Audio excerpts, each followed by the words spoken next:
Ал енді Қасым-Жомарт Тоқаевтың арнайы өзі барып қолын қойған бұл қандай құжат десеңіз айтайын. Онда Тоқаев Ибрахим келісіміне қолын қойды. Естеріңізде болса, мемлекет басшысы ақш-қа сапары барысында Қазақстан аталған келісімге кіретіндігі жайлы сөз болған еді.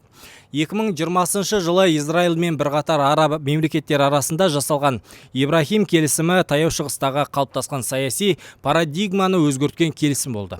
Көп жылдар бойы тек қақтығыс аймақ ретінде қабылданып келген өңірде дипломатиялық диалог пен экономикалық әріптестікке жол ашылған бірден-бір шарттық ұйым болды. Ал Қазақстан бұл келісімдердің тікелей қатысушысы болмаса да, оның әсері біз үшін аса маңызды. Себебі еліміздің сыртқы саясаты көп векторлы бағытқа негізделген. Қазақстан Израильмен де, ислам әлемі елдерімен де тең дәрежеде қарым-қатынас орнатқан бірегей мемлекет. Ибрахим келісімі аймақтағы бейбітшілік ықпал етіп қана қоймай, жаңа экономикалық алыс-беріске әсері көп. Израильдің жоғары технологиялары мен Парсы шығанағы елдерінің инвестициялық мүмкіндіктері Қазақстан үшін агроөнеркәсіп, су ресурстары, жасыл энергетика және де IT салаларындағы жаңа серіктестікке жол ашады екен. Енген мемлекеттер, қатысып отырған мемлекеттер жағынан Біріккен ұлттар ұйымымен салыстыруға әзірше келмейді.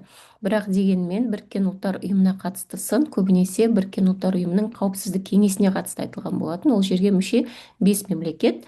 Осы 5 мемлекет Біріккен ұлттар ұйымының қауіпсіздік кеңесі әлемдік дағдарыстарға, қақтығыстарға тиісті деңгейде жауап бере алмай отыр, және бұл қауіпсіздік кеңес терең трансформацияны және өзгерісті қажет етеді деген сын біздің президенттің тарапынан да, Трамптың тарапынан да, және басқа жаңа халықаралық сарапшылардың атынан да көп айтылып келді. Трамптың бірінші президенттік кезеңінде Трамптың администрациясының бастауымен қолға алынған құжат болатын. Қазірде қателеспесем 5 араб мемлекеті бұл құжатқа қол қойды. Соның ішінде Біріккен Араб Әмірліктері бар, Марокко бар, тағы да өзге мемлекеттер. Қазақстан сол мемлекеттердің бірі болып бұл келісімге қол қойды.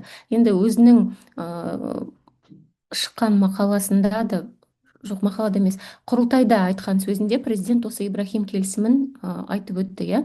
Енді президенттің Тоқаевтың көзқарасында Ибрахим келісімі ол тура сол жаңағы идеологиялық қақтығыстарды жеңу, еңсеру және идеологиялық қақтығыстардың орнына мемлекеттер арасында прагматикалық қарым-қатынас құру